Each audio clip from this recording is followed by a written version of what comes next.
ఒకే uniform అన్ని సర్కార్ బడుల్లో వచ్చే విద్యా సంస్థ నుంచి అమలు 21 వస్తువులతో విద్యార్థులకు స్పెషల్ కిట్ అంటూ చూస్తున్నాం. సో రాష్ట్ర వ్యాప్తంగా ఉన్నటువంటి ప్రభుత్వ స్కూళ్ళల్లో ఒకే రకమైనటువంటి డ్రెస్ కోడ్ ఉండాలి, యూనిఫామ్ ఉండాలని చెప్పేసి కూడా రాష్ట్ర విద్యాశాఖ నిర్ణయించినట్టుగా తెలుస్తూ ఉంది.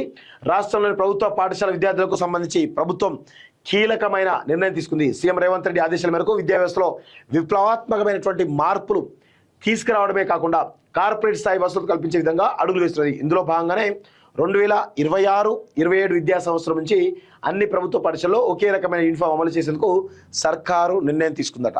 సో ఇక్కడ ఒకే రకమైన యూనిఫామ్తో పాటు వీళ్ళకు కిట్ కూడా, అంటే ఒక స్పెషల్ కిట్ కూడా ఇస్తున్నట్టుగా చాలా స్పష్టంగా రాష్ట్ర ప్రభుత్వం డిసైడ్ అయింది. సో ఆ కిట్లో ఏమేమి ఉంటే ఒకసారి ఏందో చూసేటువంటి ప్రయత్నం అయితే చేద్దాం.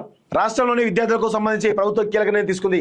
సీఎం రేవంత్ రెడ్డి ఆదేశాల మేరకు విద్యా వ్యవస్థలో విప్లవాత్మక మార్పులు తీసుకురావడమే కాకుండా కార్పొరేట్ స్థాయి వరకు వసతులు కల్పించే దిశగా అడుగులు వేస్తున్నది. అందులో భాగంగానే 2026-27 విద్యా సంవత్సరం నుంచి పాఠశాలలో కొత్త నిబంధనలు అమలు చేయాలని నిర్ణయించింది. విద్యాశాఖకు సంబంధించి పలు అంశాలపై బుధవారం సచివాలయంలో ప్రభుత్వ సలహాదారు సుదర్శన్ రెడ్డి, వేం నరేందర్ రెడ్డి, సీఎం సెక్రటరీ అజిత్ రెడ్డి, ఆయా శాఖల సెక్రటరీలతో సమీక్ష సమావేశం నిర్వహించారు. ప్రభుత్వ పాఠశాలల విద్యార్థులు సమానత్వ భావం పెంపొందించేందుకు ఒకే రాష్ట్రం ఒకే యూనిఫామ్ విధానం తీసుకురానుంది. సో ఇదే కాకుండా ఇక్కడ ఏం చెప్తున్నారు, విద్యార్థులు చదువుకు కావాల్సిన సామాగ్రి కోసం తల్లిదండ్రులు ఇబ్బందులు పడకూడనే ఉద్దేశంతో ప్రభుత్వం 21 వస్తువులతో కూడినటువంటి భారీ స్కూల్ కిట్ను సిద్ధం చేస్తున్నది.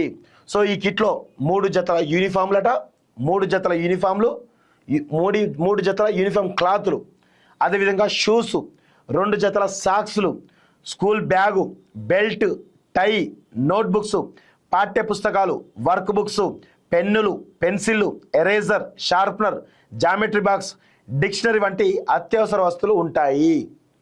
సో 21 రకాల వస్తువులు, స్కూల్ యూనిఫామ్స్ మొదలు పెట్టుకుంటే, సాక్స్లతో మొదలెట్టుకుంటే, బ్యాగులు, పుస్తకాలు, నోట్బుక్లు, పెన్సిల్, ఎరేజర్, జామెట్రీ కిట్లు, అన్ని కిట్లు కలిపి దాదాపు 21 రకాల కిట్లు మొత్తానికైతే పాఠశాలలు పునఃప్రారంభమైన నాటికి విద్యార్థులందరికీ ఈ కిట్లు అందజేసేలా రేవంత్ రెడ్డి ఆదేశాలు జారీ చేసిందట.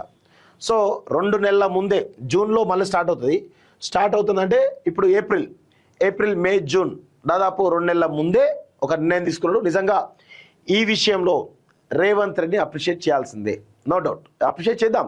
మంచి పని చేసేటప్పుడు ఖచ్చితంగా అప్రిషియేట్ చేయాల్సిందే, చెడ్డ పని చేస్తే తూర్పారా పట్టాల్సిందే, నో డౌట్ అలా.